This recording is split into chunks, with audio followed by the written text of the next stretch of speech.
Praise the lord. యేసు రక్తమే జయము. మన రక్షకుడు మన విమోచకుడైన యేసుక్రీస్తు పరిశుద్ధ నామములో అందరికీ వందనాలు. చిన్న ప్రార్థన ద్వారా ఈ రాత్రికాల వాక్య ధ్యానం చేసుకుందాము. పరిశుద్ధుడు మహాగణుడైన దేవ యేసయ్య సర్వాధికారి నాయన మీకే వేలాది వందనములు కృతజ్ఞత స్తుతిస్తోత్రం చెల్లించుకోవడం దేవ రాత్రికాల సమయంలో ప్రభు వాక్య భాగం ధ్యానిస్తుండగా వాక్య భాగం అర్థమవులకు సహాయం చేసి మీ కృపలో బలపరిచి మీకు మాదిరిగా మమ్మల్ని నడిపించమని చిన్న ప్రార్థన ప్రభు యేసుక్రీస్తు పరిశుద్ధ నామములో అడిగి వేడుకుంటున్నాడు తండ్రి. ఆమేన్ ఆమేన్.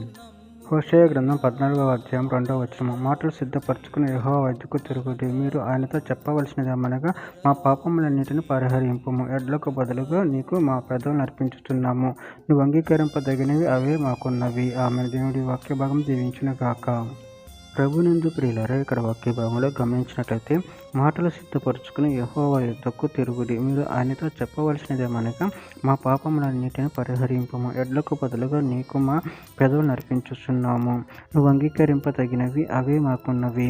అదేవిధంగా వాక్య భాగంలో గమనించినట్లయితే హెజెకీయలు గ్రంథం 36వ అధ్యాయం 25-26 వచనాల్లో మేము అపవిత్రత యావత్తు పోవునట్లు నేను మీ మీద శుద్ధ జలము జల్లుదును. మీ విగ్రహము వలన మీకు కలిగిన అపవిత్రత అంతయు తీసివేసేదును.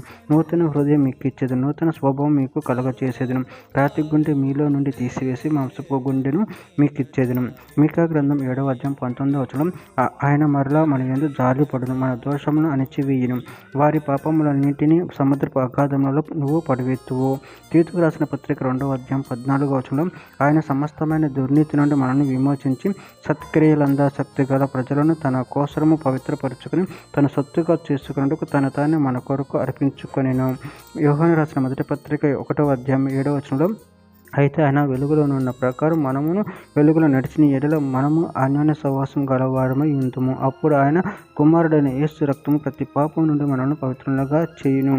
మత్తయి సువార్త 7వ అధ్యాయం 11వ వచనం. పరలోకమందున్న మీ తండ్రి తాను అడుగు వారికి అంతకంటే ఎంతో నిశ్చయంగా మంచి ఈవులను ఇచ్చును. ఎఫెసీయులకు రాసిన పత్రిక 1వ అధ్యాయం 6వ వచనం. మనము తన ఎదుట పరిశుద్ధులము నిర్దోషులమై ఉండవాలని జగత్ పునాది వేయబడక మునిపే ప్రేమ చేత ఆయన క్రీస్తులో మనల్ని ఏర్పరచుకొనెను. చివరిగా ఒక మాట, ఎఫెసీయులకు రాసిన పత్రిక 2వ అధ్యాయం 8వ వచనంలో, మీరు విశ్వాసం ద్వారా కృపచేతనే రక్షింపబడి ఉన్నారు. ఇది మీ వలన కలిగినది కాదు, దేవుని వరమే. ఆమె దేవుడి వాక్య భాగం దీవించిన కాక చిన్న ప్రార్థన చేసుకుందాము.